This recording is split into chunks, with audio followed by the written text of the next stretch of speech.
Hello. Welcome back to Mindfall Theory.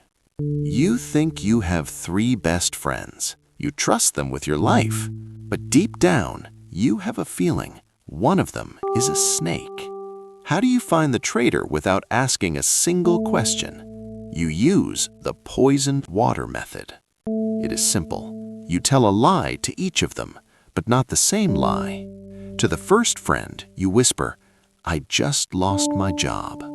To the second friend, you say, "I am secretly planning to move to another country." And to the third friend, you confess, "I think I am sick." Then you wait. You don't speak, you don't investigate, you just listen to the whispers in the room.